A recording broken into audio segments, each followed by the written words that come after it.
Inihahandog ng Department of Agriculture 12, Agri Tayo, Soc Sergeant.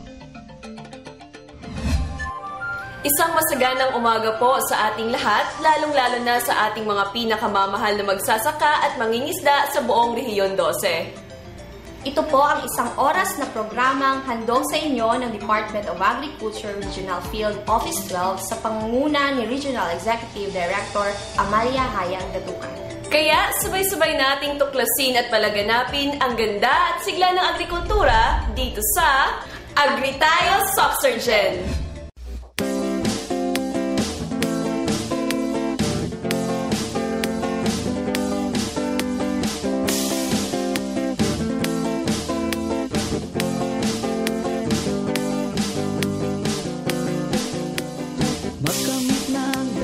Na kaalaman upang ang saka at palaisdaan mapagkakitaan ng mamamayan sa agrikulturang pangkabuhayan.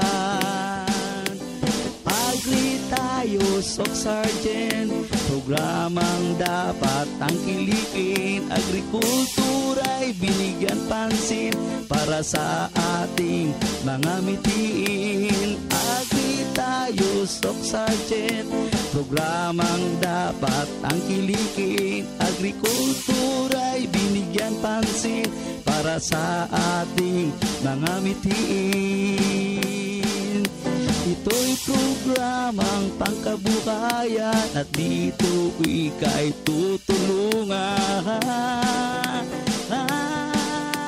Agri Tayo, Soc Sergeant, programang dapat tangkilikin. Agrikultura'y binigyan pansin para sa ating mga mitiin.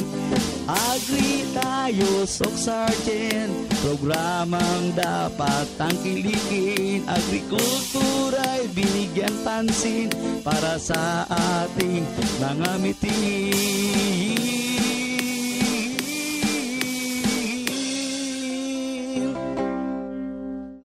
Maraming salamat kay Kuya Danny Pardilla para sa paglikha ng ating official program theme song. Kamusta naman kaya ang ating mga magsasaka at mangingisda? Kung ano-ano man po ang inyong ginagawa, sana ay samahan ninyo kami dito sa ating programa. Alam mo, Angel, ang ating mga magsasaka ang mga tinaguri ang bagong bayani ng ating bayan. Dahil sila yung hindi napapagod na magbungkal ng lupa at magtanim upang mayroon tayong maihain sa ating mga hapag araw-araw. Tama ka dyan, Marie. At ang ating mga magsasaka rin ang ating naging inspirasyon kung bakit mayroon tayong TV program. Ito ay upang iparating sa kanila ang ating walang sawang pasasalamat. Speaking of our program, is our maiden episode mga ka-agri at napapanood tayo sa buong Rehiyon 12 sa tulong ng pangunahing cable TV providers at syempre dito sa Brigada. Hitik po sa mga makabuluhang impormasyon ng ating programa na sigurado akong kapupulutan po ninyo ng panibagong kaalaman tungkol sa larangan ng pagsasaka at pangingisda. Kaya muli, sabay-sabay na nating tuklasin at palaganapin ang ganda at sigla ng agrikultura dito sa Agri Tayo, Soc Sergeant. Sa ulo ng ating mga nangungunang balitang pang-agrikultura, mithiin ng Pilipinas na maging rice self-sufficient magpapatuloy ayon kay Agriculture Secretary Proceso Alcala. DA12 Director Datukan itinilagang Mindanao Cluster Head para sa implementasyon ng Agri-Pinoy Rice at Corn Programs. DA12 nakiisa sa Trivolution Greening Mindanao. Higit sa 1,000 magsasaka sa Bangas, South Cotabato nakikinabang sa higit 6 na milyong pisong halaga ng farm-to-market road na ipinagawa ng DA. Pagpapalawak ng taniman ng kakao sa Soc Sergeant, tinututukan ng Department of Agriculture 12. Sa detalye ng ating mga balita, sa kabila ng pagkakalipat ng 4 na ahensya tulad ng National Food Authority o NFA at ng National Irrigation Administration o NIA, mula sa Department of Agriculture, ipinahayag ni Secretary Proceso Alcala na hindi titigil ang kagawaran na matamo ang 100% kasapatan ng bigas sa bansa. Maki-Agri Balita kay Ms. Nelly Ilanan.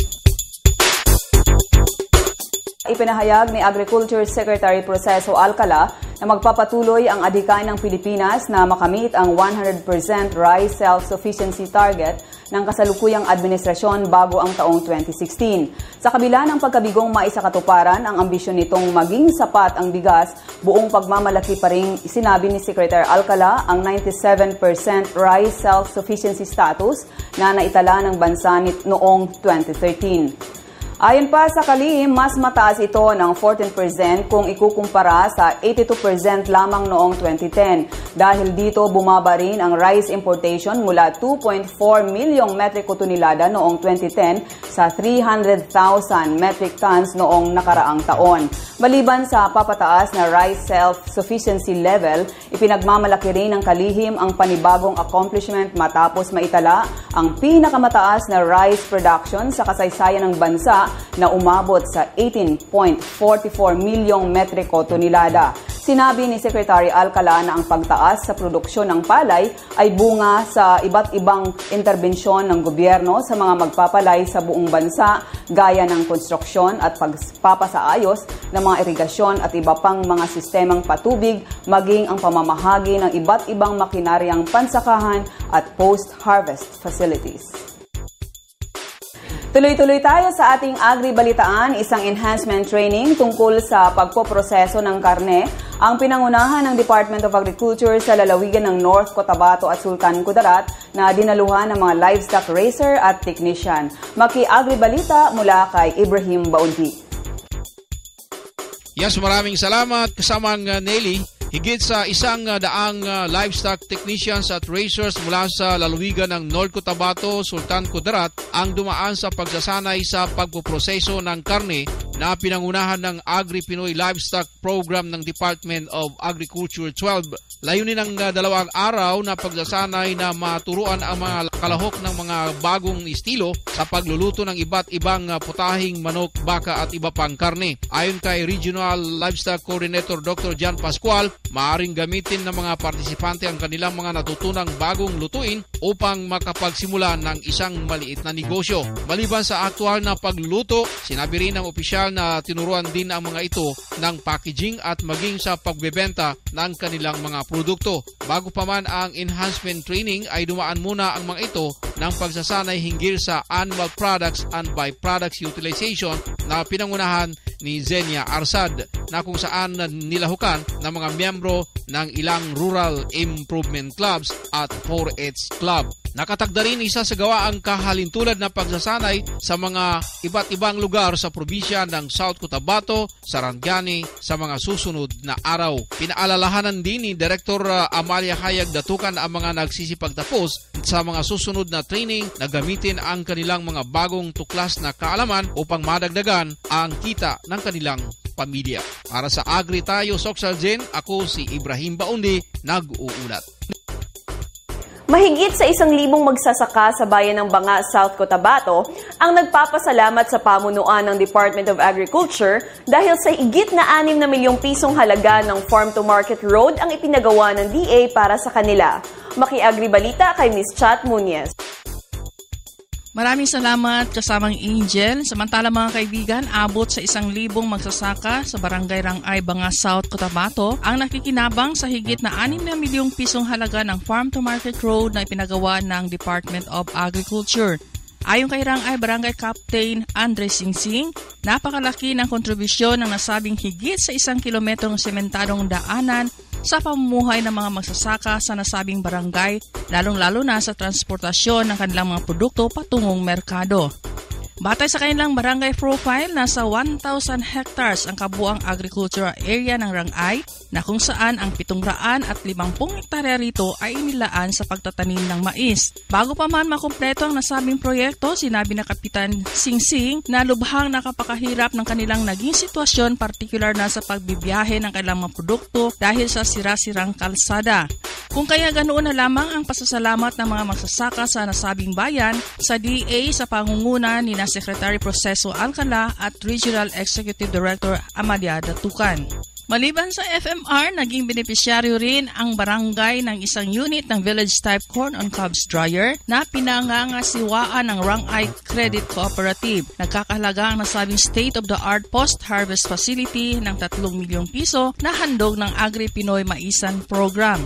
Ngayong 2014, abot sa higit 700 milyong piso ang inilaang pondo para sa konstruksyon ng mga karagdagang farm-to-market roads sa buong Rion 12 na kung saan ipapatupad ito sa pagtulungan ng Department of Public Works and Highways. Para sa Agri Tayo Soxergen, ako po si Chat Muñez. Samantala, tinututukan ngayon ng DA12 ang pagpapalawak ng produksyon ng kakao sa Rehiyon 12 dahil sa lumalaking demand nito sa lokal na merkado maging sa pandaigdigang pamilihan. Maki Agri Balita mula kay kasamang Lito Mariano Salvo. Tinututukan ngayon ng pamunuan ng Department of Agriculture 12 sa pamamagitan ng Agri-Pinoy High Value Crops Development Program ang pagpapalago ng industriya ng kakao sa buong rehiyon. Sinabi ni Regional HVCDP Coordinator Danilo Centillas na malaki ang potensyal ng kakao sa kasalukuyan dahil pataas ng pataas ang demand nito hindi lamang sa lokal na merkado lalo't higit sa pandaigdigang pamilihan. Kung kaya ayon kay Centillas, hinihikayat ngayon ng Department of Agriculture ang mga high value crops farmer na subukan ang pagtatanim ng kakao lalo pat handang magbigay ng mga planting materials ang tanggapan. Isa ang kakao sa mga priority commodity ng Region 12 kabilang ang goma, kape at iba't ibang prutas at gulay. Upang mas matutukan ang industriya ng kakao, binuo ang isang interim organization sa pangunguna ni Ginoong Lubin Tumbagahan ng Tupi, South Cotabato. Kamakailan lang nagpulong ang mga interim officer ng nasabing organization upang makapagbuo ng mga plano at estratehiya upang lalo pang maisulong ang industriya ng kakao sa Soxargen Region. Panawagan ni Centillas sa mga interesadong magtanim ng kakao, sumangguni lamang sa inyong mga Municipal Agriculture Office o di kaya pumunta sa opisina ng DA12. Para sa Agri Tayo Soxargen, ako si Lito Mariano Salvo. Bukas na ang opisina ng Department of Agriculture 12 upang tumanggap ng mga nominasyon para sa taunang Gawad Saka Search at Agri-Pinoy Rice Achievers Award o APRAA. Para sa dagdag na detalye, maki-Agri Balita kay Nelma Ambolodto. Bukas na ang tanggapan ng kagawaran ng agrikultura sa Rion 12 para sa mga nominasyon sa taunang Gawad Saka Search at Agri-Pinoy Rice Achievers Awards o APRAA. Todo hikayat sa ngayon si Director Bing Datukan sa lahat ng magsasaka, mangingisda, farming institutions, mga lokal na pamalaan at agricultural extension workers na lumahok sa mga naturang patimpalak na layuning mabigyan ng nararapat na pagkilala ang mga nabanggit dahil sa kanilang kontribusyon sa patuloy na pag-usbong ng agrikultura at pangingisda sa bansa. Para sa Gawad Saka Search, maaaring salihan ng mga interesadong individual at grupo ang mga sumusunod: Farm Fisherfolk Family, Young Farmer Fisherfolk Organization, Fisheries and Aquatic Resources Management Council Rural Improvement Club, Barangay Food Terminal, Small Farmer Fisherfolk Organization, Municipal City Agricultural and Fishery Council, at Provincial and Fishery Council, Young Farmer Fisherfolk, Agricultural Entrepreneur, Agricultural Scientist, Agricultural Researcher, Rice Farmer, Hybrid Farmer, Corn Farmer, Coconut Farmer, Sugarcane Farmer, High Value Commercial Crops Farmer, Organic Agriculture Farmer, Small Animal Raiser, Large Animal Raiser, Fisherfolk at Cassava Farmer. Samantala para sa APRAA, 10 lalawigan ang pipiliin na tatanggap ng 4 million pesos project grant. 48 munisipyo at lungsod ay pagkakaloban ng 1 milyong pisong halaga ng proyekto. Ganon din ang 10 irrigators associations at small water impounding systems associations naman ay bibigyan ng 500,000 pesos na halaga ng proyekto. At ang 500 agricultural technologist ay uuwi ng tig 20,000 pisong halaga ng insentibo.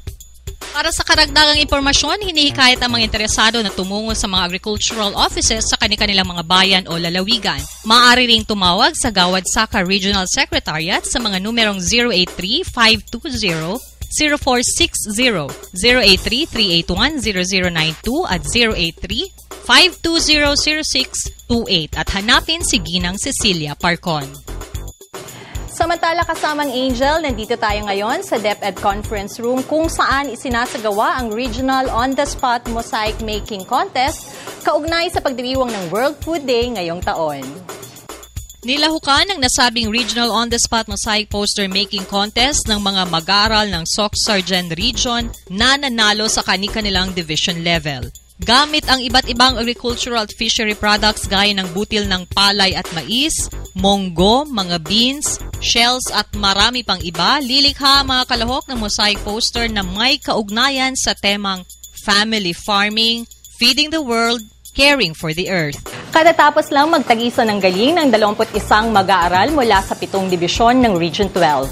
Sino kaya ang mamumukod-tangi sa kanila? Matapos ang 4 na oras, itinanghal na first placer si Leroy Auction ng Coronadal Central Elementary School na tumanggap ng 3,000 piso at siyang kakatawan sa Region 12 sa national level sa October 10 sa Maynila. Pumangalawa si Lauren Gili ng Malungon Central School at nasa 3rd place naman si Febri Gwen Roa ng Tacorong Central Elementary School. Para sa Agri Tayo Soc-Sargen, ako si Nelma Limba Ambulodto.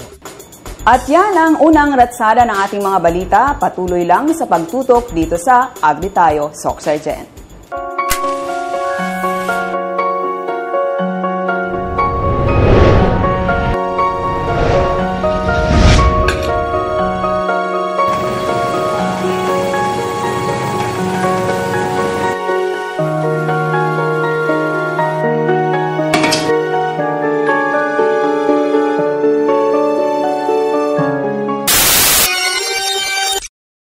Sa isang araw, ang bawat Pilipino ay nagsasayang ng 2 kutsarang kanin.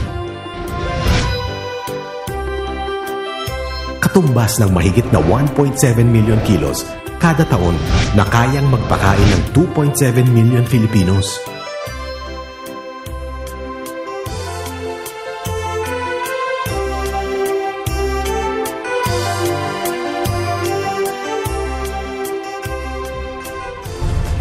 Palay, bigas, kanin. Huwag sayangin. Ang mensaheng ito ay hatid sa inyo ng Department of Agriculture. Narito ang ikalawang yugto ng ating Agri-Balitaan. Alinsunod sa Special Order 613 Series of 2014 na inilabas noong August 5 taong kasalukuyan, itinalaga ni Agriculture Secretary Proceso Alcala si DA12 Regional Executive Director Amalia Hayag Datukan bilang cluster head sa buong Mindanao. Maki-Agri-Balita kay Carl Ulysses Aguilon. Itinalaga ni Agriculture Secretary Proceso Alcala si Department of Agriculture 12 Regional Executive Director Amalia Hayag Datukan bilang cluster head sa buong Mindanao.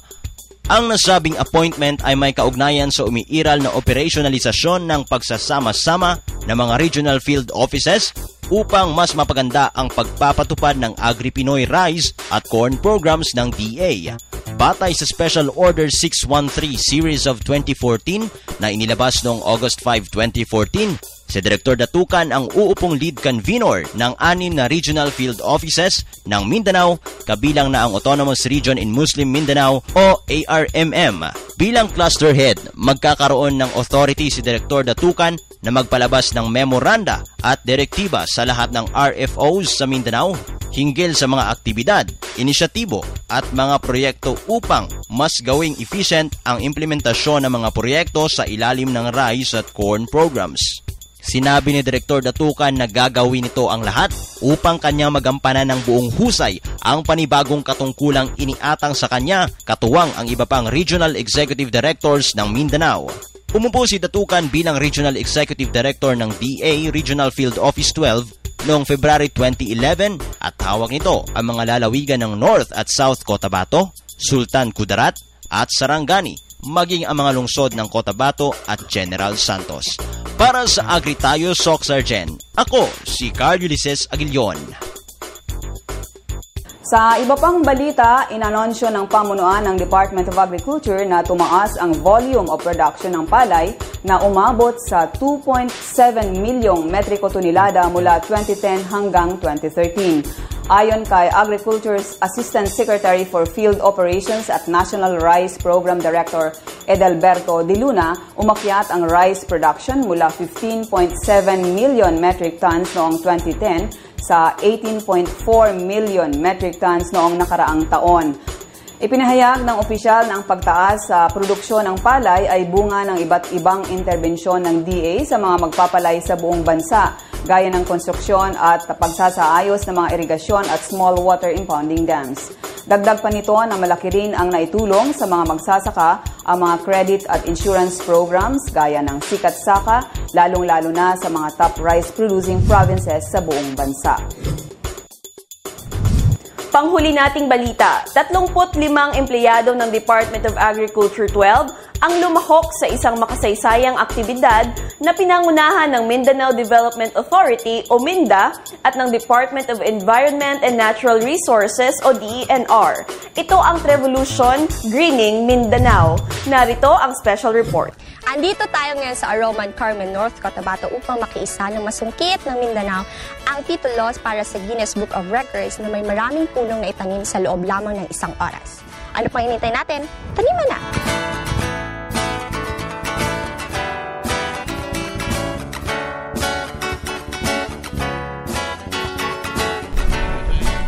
Matapos ang isang oras ay nakapagtanim na tayo ng 955 seedlings ng rubber at mangosteen sa 3.2 hectares bilang pakikisa ng Department of Agriculture Regional Field Unit 12 sa Revolution Greening Mindanao. At iyan ang naging kalipunan ng ating mga balitang agrikultura.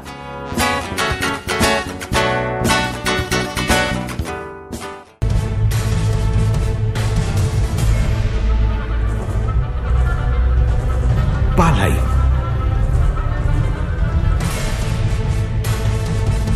Bigas. Kanin.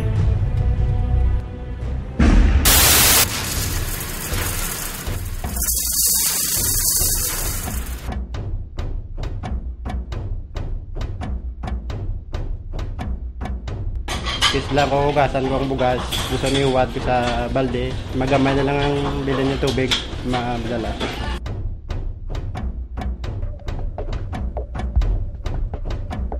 Chena bes manada kanon elton sayang kay takema di takedalang tustus. Ta pwede obserba ng mga okasyon, chena kita, nada gente ta saka manada kumida specialmente con el kanon. Sobra aton nga panguwa kag busog na kitabi, mga bay ano naton. Takaw-takaw na kami sa mata. Pero ang amon na appetite full na. Wala ginaubos, tapos ginahaboy lang dayon.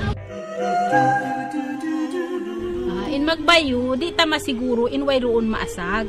Sa ang kanda suway amin biyak sa natur in magbabayo.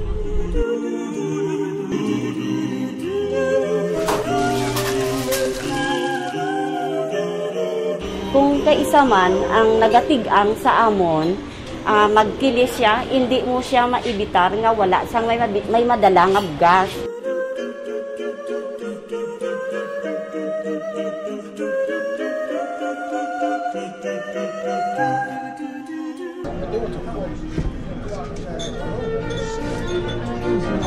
Palay, bigas, kanin. Huwag sayangin. Ang mensaheng ito ay hatid sa inyo ng Department of Agriculture. Sa mga kabubukas pa lamang po ng kanilang mga telebisyon, kayo po ay nakatutok sa isang oras na palatuntunang hatid sa inyo ng kagawaran ng pagsasaka sa Rehiyon 12, ang Agri-Tayos Oxygen. Very committed talaga ang ating kasalukuyang administrasyon na makamit ng Pilipinas ang 100% rice self-sufficiency sa taong 2015. Pero ngayong taon, 97% yung ating rice self-sufficiency status. Dahil dyan, gusto nating pasalamatan ang ating mga magpapalay na talaga namang kayod marino upang magpataas pa ng kanilang average yield. Sa kasalukuyan, nasa 3.81 metric tons ang average yield dito sa Region 12. Pero alam niyo ba na may isang rice farmer sa bayan ng Lang, North Cotabato ang nakapagtala ng 9.2 metric tons na ani kada ektarya? At siyang ating maging kauna-unahang magsasaka na ating itatampok dito sa ating programa. Alamin kung paano nakamit ni Ginoong Ludovico Cortado ang rurok ng tagumpay sa pagtatanim ng palay dito sa Tatak Agribida. Ako po si Ludovico Cortado, nagapuyo sa Barangay Sangat ng Cotabato sa Purok 7. Ang edad ko 77, isang mangunguma. 1972 ako nag-start sang panguma sang palay.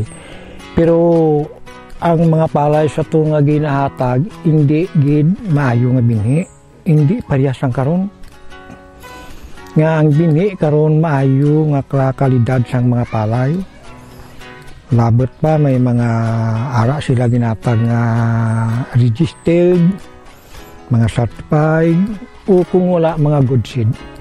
Amo na nga ang mga patubas ang tao sa amon di nagdamo kay nagapati na sila karon sa tudlo sang aton gobyerno nga ang panguma hindi lang laglahog kundi itudok mo gid ang imo nauna. Makapatubas kami sang una 70, 80% nga kalipay namon. Pero karon ang pinakalubo naman patubas di mga 120, 125, 130. Kung minsan 140 pa. Ang ginimo ko lang sa to sa tudlo man sang teknisyan sa pagkatapos ko tanom, nagkuan man lang ako, nag-spray ako sa paracool. Mga 2 kadlaw, pag-4 kadlaw sa hilamon. Sa pagka-5 kadlaw, nag-apply ako ka abono. Abono nga 3-14 kag urea nga tag-isa-isa kasako. Amo man ang ginimo ko. Pagkaabot sa 21 kaadlaw halin sa pagtanom, nagaboy naman ako sa isa naman kasako nga urea, isa kasako nga 3-4-10. Dispis ang palay ko, ginabantayan ko. Kung ano nga sapat ang nagasulod, gina-isprayan ko. Pero hindi silinga kada simana nag-ispray ako, hindi. Natanaw ko lang. Pag-abot sang 42 dias ang halin sa pagtanom ko, nag-apply naman ako kabuno. Tap na. Isa ka sako naman nga urea, isa ka sako naman nga 3-4-10, kag isa ka sako nga 0-60-60. Ang nabulig sang gobyerno dre, ang pagtawag sila sang meeting, kag pagtudlo sang pagbutang sang abono. Kay isang una, nagaboy sila sang abono, pataka lang. Pero pag abot sang mga teknisyan tri nga di sa balay, gatudlo, ilog nila. Amo na nga sang una ang media nila, nalipay na gid sila, makapatubas sila sing 40 o 42. Karon nakalambot na sa 55, 56 ang media nila, tag 65 pang kilo. Mo nagsiling sa ako, maayo gid man gali yung kumagsunod ta sa gobyerno ba, yung mga teknisyan ba. Mataas ang patubas ta. Madamo gid nga salamat sa kinabuhi ko ay kumagana nga muna maabot sa akon. Kadugay ng panguma ko, wala ako kabakal kabao-bao. Kaysa sigun sa pag-atiman ko sang trabaho ko, kaginabuligan ako ka teknisyan, nakakuha ako kabao-bao pagi sa aton pinalangga nga mga agriculturist. Dako gid nga salamat sa ginbulig sang mga Department of Agriculture halin sa lokal hasta sa regional. Pasalamat ko sa ila kay gasubaybay sila sa pagtudlo sa pagpanguma kagin premiuhan pa ko sa babao. Kag ang mga kalapit ko di gapalapit na sa akon karon. Sigon sa ang palay ko marami kag maayo mapagsagod kag hindi matanto gasto gid sa mulong lain sang una kag sa karon.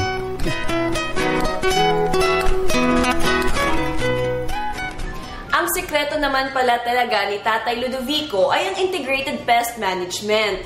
Huwag spray ng spray kung may nakikita man kayong lumilipad-lipad sa ibabaw ng inyong mga palayan. Dapat Marie, tignan muna natin ng maigi kung baka mga kaibigang peste lang naman pala ang mga yon.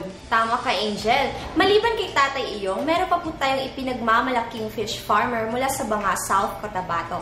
Siya ang itinanghal na first ever ginoong agribida ng Agri Tayo dito ng ABS-CBN. At siya nga ay si Ginoong Marciano Rodriguez, 54 na taong gulang na fish grower mula sa Barangay El Nuno. Siya ang nanalo bilang kauna-unahang ginoong agribida ng Agri Tayo dito ng ABS-CBN. Pagbebenta ng fingerlings ng hito at iba pang freshwater fishes ang negosyo ng pamilya Rodriguez, na ayon sa kanila, nagbibigay ng mabilis na kita sa loob lamang ng isang buwan. Nagsusupply din ng pamilya Rodriguez ng kanilang fingerlings sa ilang mga bayan sa South Cotabato, Sultan Kudarat, Maguindanao at maging sa General Santos City. Bukod sa fingerlings, nag-aalaga rin sila ng samot-saring ornamental fishes na kung saan dinadayo ito ng iba't ibang pet shop owners mula sa ibang rehiyon. Dahil sa kanyang negosyo, nakabili si Ginoong Rodriguez ng karagdagang lupa na kapagpatayo ng bahay at napagtapos ng pag-aaral ang mga anak. Sabi pa nga niya, kung mayroon man tayong gustong maabot sa buhay, damdamin natin ito, itutok natin ang ating mga sarili sa pangarap na yun.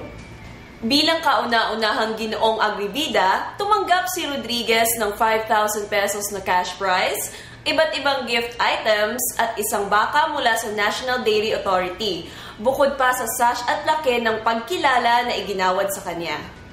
Ngayon naman, ay titingnan natin kung gaano nakalaki ang ipinagbago ng sistema ng mga operasyong pambukid dito sa rehiyon. Narito ang kwento ng Firmus Farm Services Cooperative sa bayan ng Santo Niño, South Cotabato sa ating Agri Ascenso. Itinuturing na nanguna sa pagpapatupad ng programang Farm Service Provider ng Kagawaran ng Pagsasaka ang Rion 12. Ipinahayag ni Department of Agriculture 12 Regional Executive Director Amalia Datucan ng Soc-Sarjan Region ang siyang kauna-unahang Regional Field Unit na nag-implementa ng programa sa buong Pilipinas. Katuwang ng Department of Agriculture Region 12 ang Firmus Farm Service Cooperative o FFSC na nakabase sa Coronadal City, South Cotabato na nagsimula ng kanilang operasyon Marso noong nakaraang taon. It was in the early of 2011, nagsimula po ito sa isang pangarap.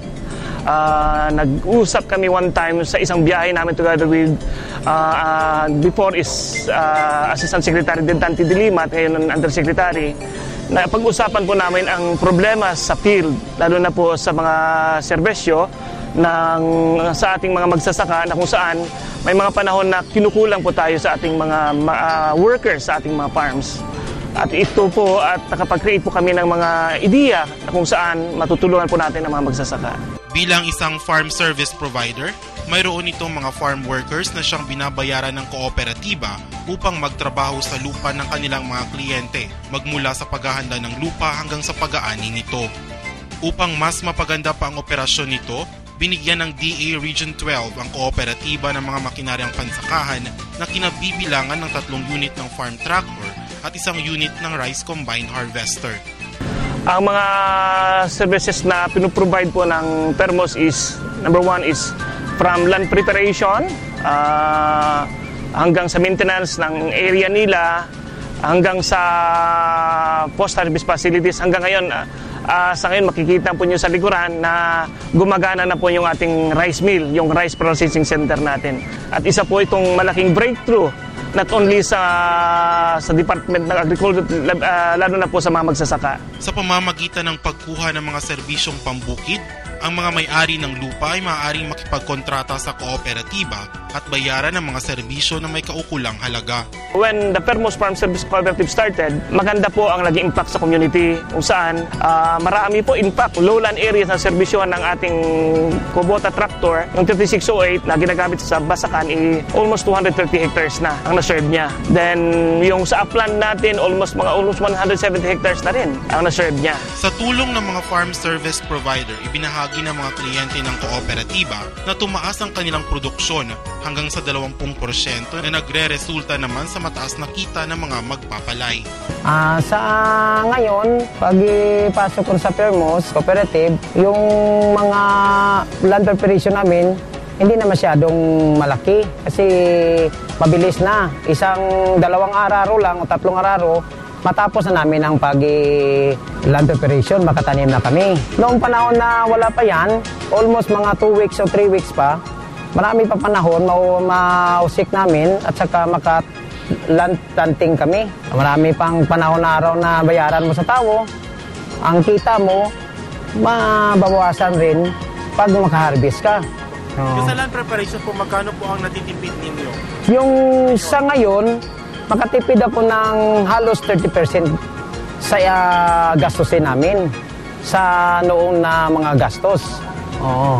Sa ngayon, mga 30%, no, nagagasto kami ng almost 10,000 per hectare. Ngayon, mga almost 8,000 na lang o 7,000. At saka yung income namin ngayon, mas maganda kontra noon na manual lahat. Abot kami ng noon, mga 80 kabans lang.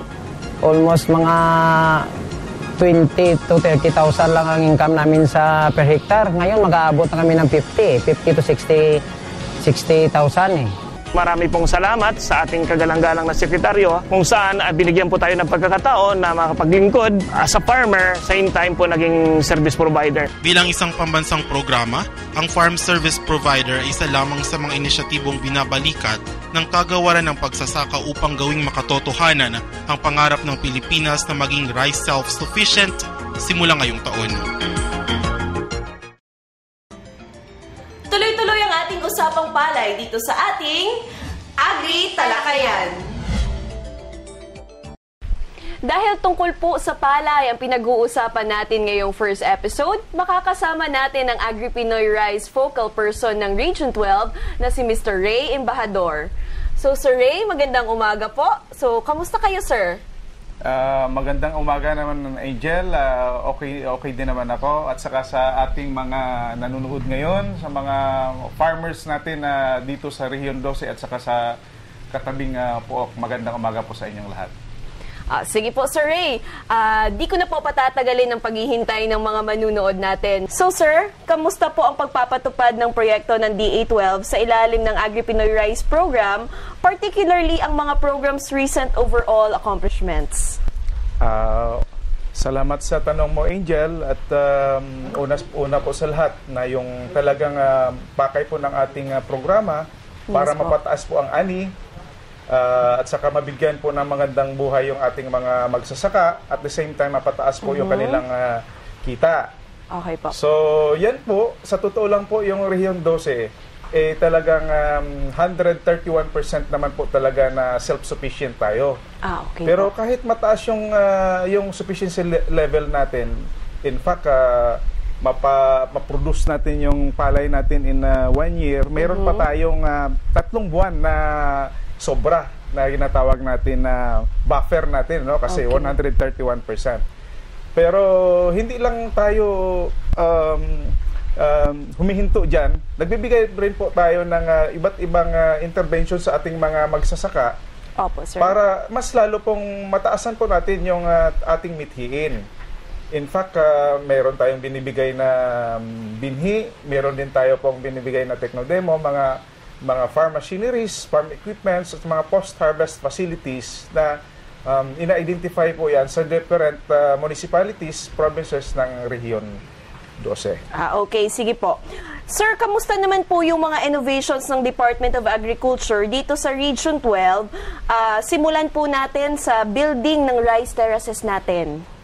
Yung rice terraces kasi natin na yan, na-conceptualize yan nung pumunta yung team natin doon sa Batad yan, doon sa Ifugao.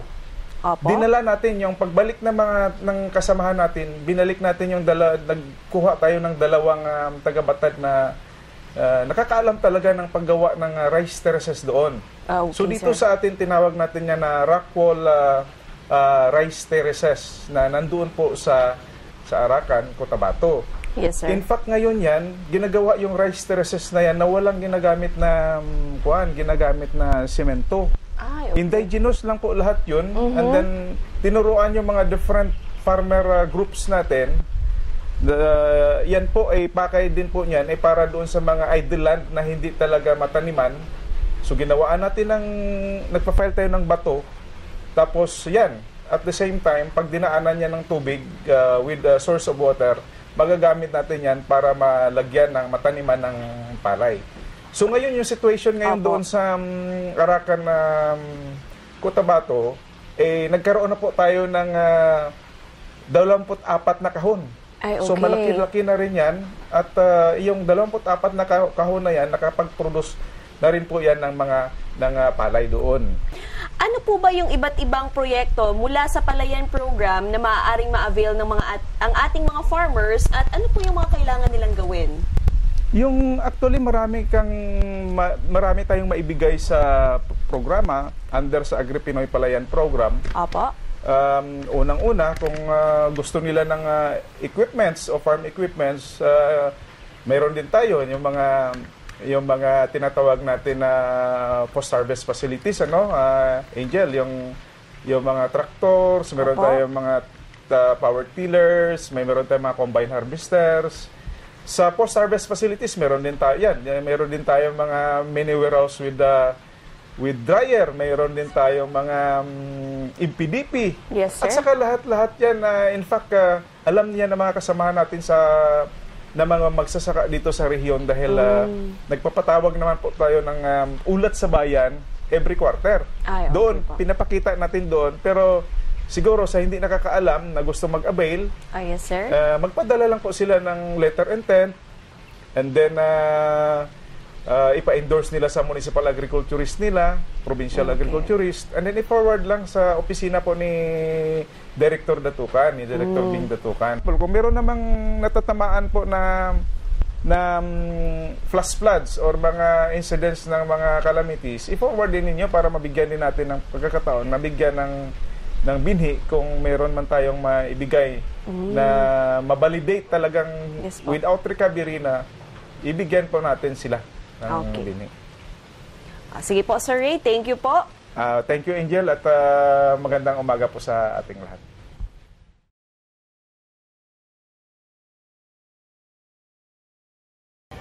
Kasalukuyan pa rin po kayo nakatutok dito sa Agri Tayo Soxygen. At mamaya ay makakasama natin ang ating Regional Executive Director, si Ma'am Bing Datukan. Talaga namang malaki na ang ipinagbago ng Department of Agriculture, most especially dito sa rehiyon. And a lot of farmer groups can prove that. Isa na ang Minapan Kanibong Maybulak Communal Irrigators Association o Mikamay CIA ng Tulunan, North Cotabato. Ako po ay si Nestor Magalyosa, Presidente ng Mikamay Communal Irrigators Association dito po sa Barangay Kanibong, Tulunan, Cotabato. Actually, at present, the members we have increased for nag-expand po kami ng aming area. So, ang membro ngayon is 143 members with an area of 164.75 hectares. Dati-rati po, nung wala pang warehouse at saka yung dryer, actually, ang aming pong mga membro, kahit hindi po membro ng aming asosasyon, ay malugod na nag-request na magkaroon po ng ganun na sistema, bodega at saka dryer. Dahil po, during rainy season, napakahirap po magbilad ng palay, lalong-lalo na kung marami yung ani. Ganun po. Ngayon nandun na po ang dryer at saka yung warehouse. Ang aking pong mga membro at saka ibang magsasaka ay happy po dahil sa tulong ng DA.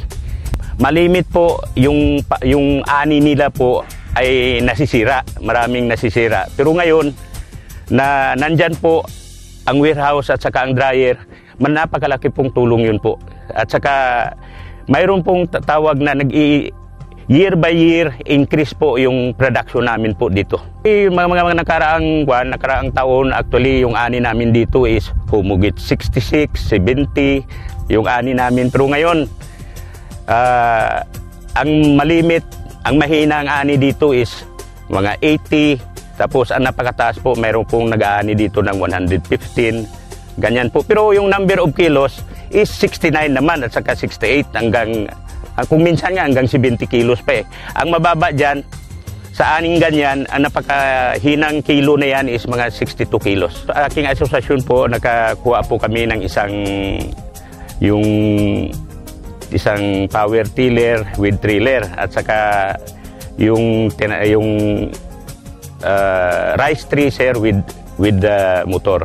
Ay sana po ipagpatuloy po ng DA, lalo na po si Pangulong Pinoy, ang kanyang kalihim na si Secretary Alcala, ang director namin na si Director Datukan, at saka sa mga field technicians niya na sana po yung malayong lugar na gaya nito sa amin, palagi po sana nyo kaming bisitahin at saka para at least ma-improve yung kung ano yung kakulangan ng isang magsasaka, ma-improve po hanggat marating yung ating minimiti para sa palayan.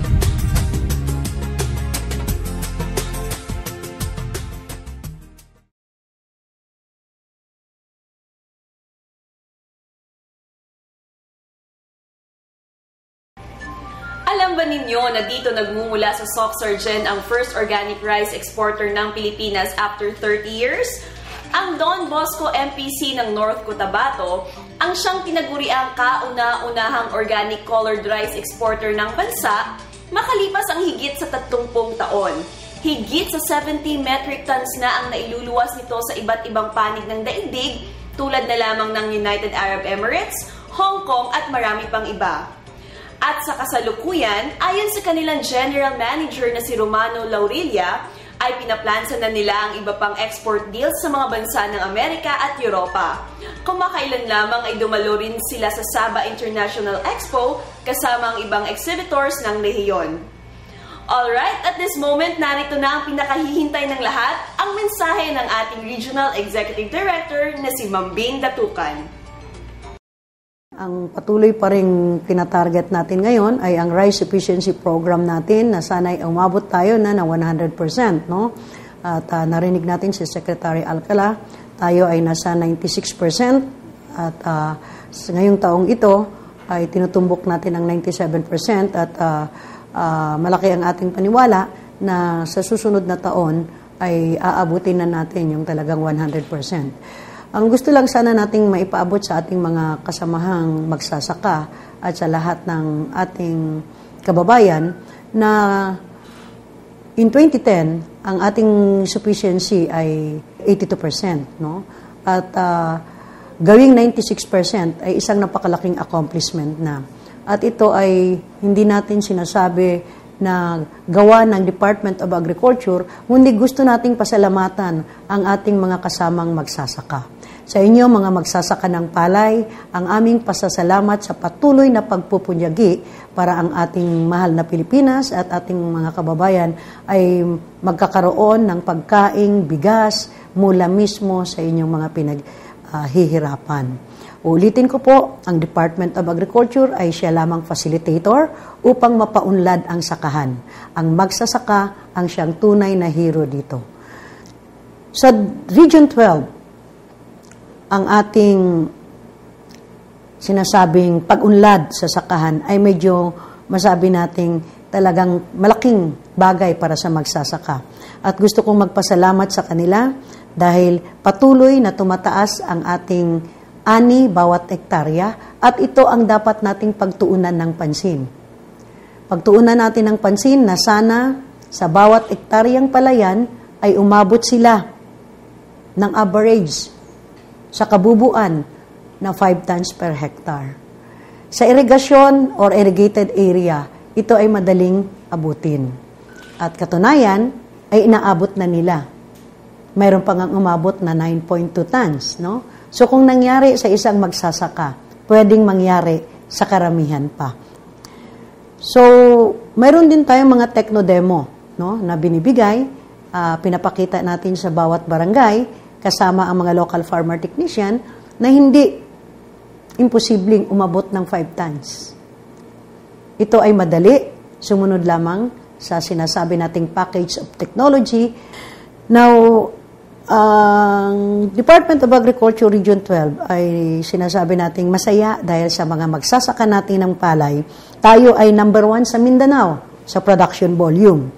Tayo ay sa ngayon ay mayroong 1.3 million na kontribusyon no? So number 1 tayo sa Mindanao. Sa Pilipinas, tayo ay pang-5. Kaya sa budget naman ay hindi rin tayo nagpapahuli, patuloy na malaki ang ating budget. At pag ito ay malaki, ang ibig sabihin nito ay malaki ang ating mabibigay na intervention sa ating mga kasamang magsasaka para sa pagpaunlad ng kanilang palayan, pagpapalago ng kanilang income, at syempre pa pag-uplift ng kanilang socio-economic living. So sa lahat ng ating mga kaibigang magsasaka, umasa po kayo under kay President Noynoy Aquino at ating butihing Secretary Alcala. Kami po sa Department of Agriculture Region 12 ay patuloy na tumitingin sa inyong kinabukasan.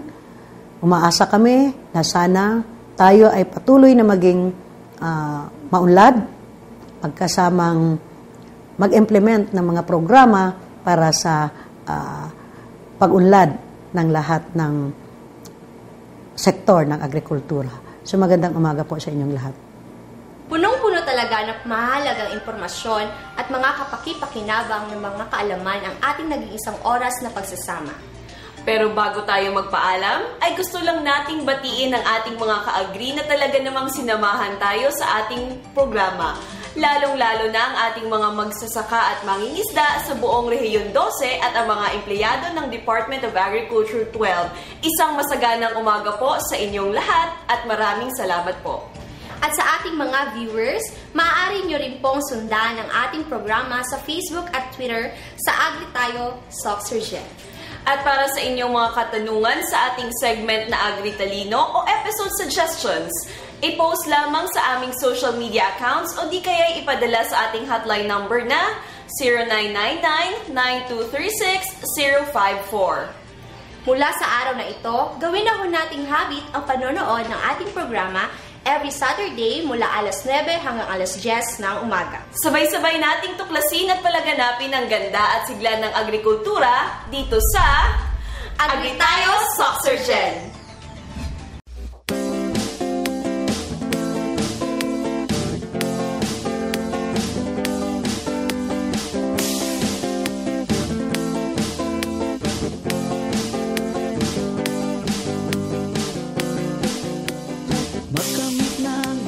Na kaalaman upang ang sakaha at palaisdaan mapagkakitaan ng mamamayan sa agrikulturang pangkabuhayan. Agri Tayo Soxurgen, programang dapat tangkilikin. Agrikultura'y binigyan pansin para sa ating mga mitiin. Agri Tayo Soxurgen, programang dapat tangkilikin. Agrikultura'y binigyan pansin para sa ating mga mitiin. Ito'y programang pangkabuhayan at dito ika'y tutulungan. Agri Tayo Soxurgen, programang dapat tangkilikin. Agrikultura'y binigyan pansin para sa ating mga mitiin. Agri Tayo Soxurgen, programang dapat tangkilikin. Agrikultura'y binigyan pansin para sa ating mga mitiin.